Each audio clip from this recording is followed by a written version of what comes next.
bureau de son patron, ce qui ne lui permit qu'une fois de contempler officiellement le coffre-fort. En outre, il nota que le titulaire de cette sinécure ne devait pas être jugé digne de figurer auprès du député Anquety ou du bâtonnier Grouvel, car on omit de le convier aux fameuses réceptions mondaines. Il ne s'en plaignit point, préférant de beaucoup garder sa modeste petite place à l'ombre, et se tint à l'écart, heureux et libre. D'ailleurs, il ne perdait pas son temps. Il rendit tout d'abord un certain nombre de visites clandestines au bureau de Ludovic et présenta ses devoirs au coffre-fort, lequel n'en resta pas moins hermétiquement fermé. C'était un énorme bloc de fonte et d'acier, à l'aspect rébarbatif, et contre quoi ne pouvaient prévaloir ni les limes, ni les vrilles, ni les pinces Monseigneur.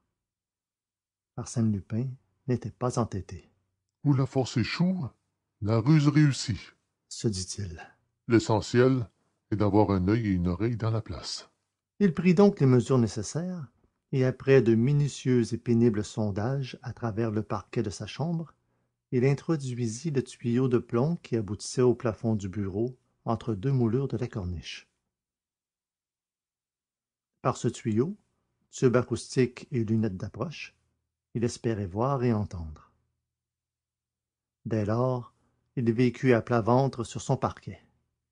Et de fait, il vit souvent les imbert en conférence devant le coffre, compulsant des registres et maniant des dossiers. Quand il tournait successivement les 4 boutons qui commandaient la serrure, il tâchait, pour savoir le chiffre, de saisir le nombre de crans qui passaient. Il surveillait leurs gestes, il épiait leurs paroles. Que faisait-il de la clé? La cachait-il? Un jour, il descendit en hâte, les ayant vus qui sortaient de la pièce sans refermer le coffre. Et il entra résolument. Ils étaient revenus, Oh, excusez-moi, dit-il. je me suis trompé de porte. Mais Gervaise se précipita et l'attirant. Entrez donc, monsieur Lupin, entrez donc. N'êtes-vous pas chez vous ici? Vous allez nous donner un conseil. Quel titre devons-nous vendre? De l'extérieur ou de la rente? Mais l'opposition? Objecta Lupin très étonné. Oh, elle ne frappe pas à tous les titres. Elle écarta le battant. Sur les rayons s'entassaient des portefeuilles ceinturés de sangles. Elle en saisit un. Mais son mari protesta. Non, non, Gervaise. Ce serait de la folie de vendre de l'extérieur. Elle va monter, tandis que la rente est au plus haut. Qu'en pensez-vous, mon cher ami? Le cher ami n'avait aucune opinion. Cependant, il conseilla le sacrifice de la rente. Alors, il prit une autre liasse et, dans cette liasse, au hasard, un papier. C'était un titre de 3% de 1374 francs. Ludovic le mit dans sa poche. L'après-midi, accompagné de son secrétaire, il fit vendre ce titre par un agent de change et toucha 46 000 francs. Quoi qu'en eût dit Gervaise, Arsène Lupin ne se sentait pas chez lui. Bien au contraire, sa situation dans l'hôtel Imbert le remplissait de surprise. À diverses occasions, il put constater que les domestiques ignoraient son nom. Ils l'appelaient monsieur. Ludovic le désignait toujours ainsi. Vous préviendrez, monsieur. Est-ce que monsieur est arrivé? Pourquoi cette appellation énigmatique? D'ailleurs, après l'enthousiasme du début, les Imbert lui parlaient à peine, et tout en le traitant avec les égards dus à un bienfaiteur, ne s'occupaient jamais de lui. On avait l'air de le considérer comme un original qui n'aime pas qu'on l'importune, et on respectait son isolement, comme si cet isolement était une règle édictée par lui, un caprice de sa part. Une fois qu'il passait dans le vestibule, il entendit Gervaise qui disait à deux messieurs. C'est un tel sauvage. Soit, pensa-t-il, nous sommes un sauvage. Et renonçant à s'expliquer les bizarreries de ces gens, il poursuivait l'exécution de son plan. Il avait acquis la certitude qu'il ne fallait point compter sur le hasard, ni sur une étourderie de Gervaise que la clé du coffre ne quittait pas, et qui, au surplus, n'eût jamais emporté cette clé sans avoir préalablement brouillé les lettres de la serrure.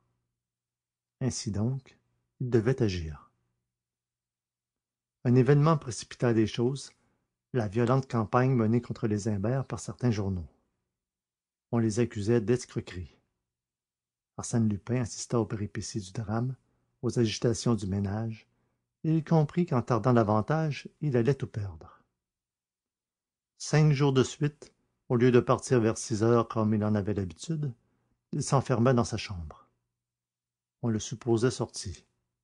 Lui s'étendait sur le parquet et surveillait le bureau de Ludovic. Les 5 soirs, la circonstance favorable qu'il attendait ne s'étant pas produite, il s'en alla au milieu de la nuit par la petite porte qui desservait la cour. Il en possédait la clef. Mais le 6e jour, il apprit que les Imbert, en réponse aux insinuations malveillantes de leurs ennemis, avaient proposé qu'on ouvrît le coffre et qu'on en fît l'inventaire. C'est pour ce soir. Pensa Lupin. Et en effet, après le dîner, Ludovic s'installa dans son bureau. Gervaise le rejoignit. Ils se mirent à feuilleter les registres du coffre.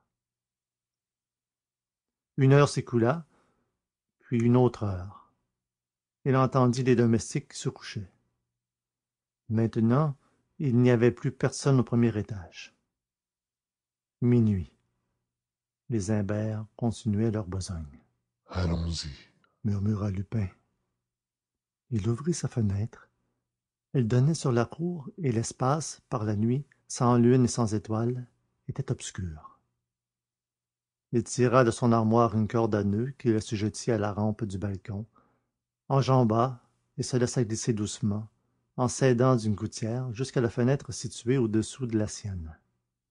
C'était celle du bureau, et le voile épais des rideaux molletonnés masquait la pièce. Debout sur le balcon, il resta un moment immobile, l'oreille tendue et l'œil aux aguets. Tranquillisé par le silence, il poussa légèrement les 2 croisées. Si personne n'avait eu soin de les vérifier, elle devait céder à l'effort, car lui, au cours de l'après-midi, en avait tourné l'espagnolette de façon qu'elle n'entrât plus dans les gâches. Les croisées cédèrent. Alors, avec des précautions infinies, il les entrebâilla davantage. Dès qu'il put glisser la tête, il s'arrêta. Un peu de lumière filtrait entre les 2 rideaux mal joints. Il aperçut Gervaise et Ludovic assis à côté du coffre. Ils n'échangeaient que de rares paroles et à voix basse, absorbés par leur travail. Arsène calcula la distance qui le séparait d'eux, établit les mouvements exacts qu'il lui faudrait faire pour les réduire l'un après l'autre à l'impuissance avant qu'ils n'eussent le temps d'appeler au secours, et il allait se précipiter lorsque Gervaise dit « Comme la pièce s'est refroidie depuis un instant, je vais me mettre au lit. Et toi? Je voudrais finir. Finir? Mais tu en as pour la nuit. » Mais non, 1 heure au plus. Elle se retira. 20 minutes, 30 minutes passèrent. Arsène poussa la fenêtre un peu plus. Les rideaux frémirent. Il poussa encore. Ludovic se retourna et, voyant les rideaux gonflés par le vent, se leva pour fermer la fenêtre. Il n'y eut pas un cri, pas même une apparence de lutte. En quelques gestes précis, et sans lui faire le moindre mal, Arsène l'étourdit, lui enveloppa la tête avec le rideau, le ficela, de telle manière que Ludovic ne distingua même pas le visage de son agresseur. Puis, rapidement, il se dirigea vers le coffre, saisit 2 portefeuilles qu'il mit sous son bras, sortit du bureau, descendit l'escalier, traversa la cour et ouvrit la porte de service. Une voiture stationnait dans la rue. « Prends cela d'abord. » dit-il au cocher. « Et suis-moi. » Il retourna jusqu'au bureau.